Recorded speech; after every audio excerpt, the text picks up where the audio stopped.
제8장 당뇨병의 합병증 관리, 만성합병증, 신장질환. 콩팥이라고도 부르는 신장은 혈액 속의 노폐물을 배설시키고 수분과 전해질 균형을 조절하며 혈압을 조절하는 기능을 담당합니다. 신동맥으로 들어온 혈액은 사구체 모세혈관을 통과하면서 혈액 속의 수분과 노폐물, 전해질과 포도당, 단백질 등을 여과합니다. 이들 물질은 세뇨관을 통과하는 동안 재흡수와 재분비 과정을 거치게 되는데 불필요한 수분이나 노폐물은 소변으로 배출되고 단백질이나 포도당 등 몸에 필요한 물질은 혈관 속으로 재흡수된 다음 신정맥을 통해 몸속으로 돌아옵니다. 당뇨병 환자에서 혈당이 비정상적으로 높아진 상태가 장기간 계속되면 체내에 조직 단백질의 변형이 오고 그로 인해 전신의 세포와 혈관이 손상을 입게 되는데 당뇨병에 의해 신장의 세포와 혈관들이 손상되어 나타나는 질환을 당뇨병성 신증이라고 합니다.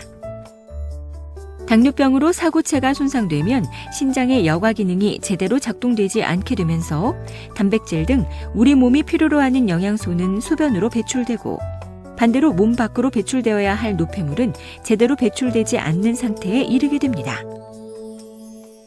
그리고 이러한 상태가 진행되면 신장의 기능이 거의 상실되는 말기 신부전 상태에 이르게 되어 혈액투석이나 복막투석, 신장이식 등을 필요로 하게 됩니다. 참고로 당뇨병은 우리나라에서 투석을 하게 되는 가장 흔한 원인 질환으로 2003년 통계를 보면 말기 신부전으로 투석을 하는 약 4만 명의 환자 중 57%가 당뇨병이 있는 것으로 확인되었습니다. 당뇨병성 신증의 증상과 진단. 건강한 신장의 기능에는 상당한 여유가 있기 때문에 신장 기능이 상당히 손상될 때까지 특별한 이상 증상이 나타나지 않습니다. 하지만 당뇨병성 신증이 발생하면 사구체의 기능 이상 등에 의해 소변으로 단백질이 빠져나오기 때문에 소변 검사를 통해 단백질의 일종인 알부민이 비정상적으로 배설되고 있는지 여부를 확인해야 합니다. 참고로 당뇨병성 신증의 초기에는 하루 30에서 300mg 정도로 미세한 양의 알부민이 소변으로 배출되는데 이것을 미세알부민 요증이라고 합니다. 여기서 더 진행하여 하루 300mg 이상의 알부민이 소변으로 빠져나오는 상태를 현성 단백뇨라고 하는데 이 단계에서 더 진행하면 실제로 신장의 기능이 감소하기 시작합니다. 이처럼 질환의 초기에는 환자가 특별한 이상 증상을 느끼지 못하기 때문에 당뇨병 환자는 최소한 1년에 한 번씩 병원에서 소변 검사로 미세 단백뇨를 측정해서 신증의 발생 여부를 확인해야 합니다. 당뇨병성 신증의 예방과 치료.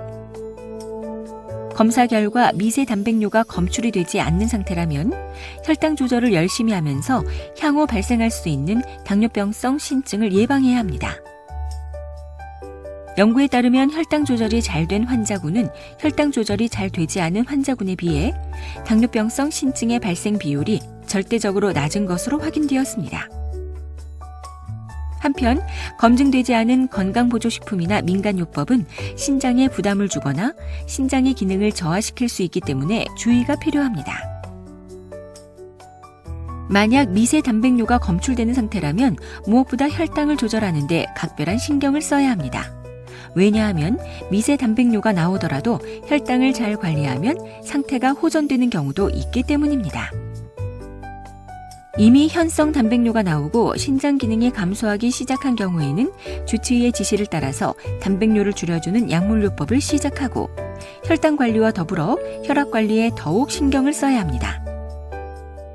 신장 기능의 감소가 있다면 혈당 조절, 혈압 조절과 더불어 단백질 섭취를 줄인 식사요법을 시작해야 하는데 연구 결과 당뇨병성 신증이 발생한 환자에서 단백질의 섭취를 제한하는 것이 단백뇨의 진행과 신장 기능의 감소를 줄이는 데 효과가 있는 것으로 확인되었기 때문입니다.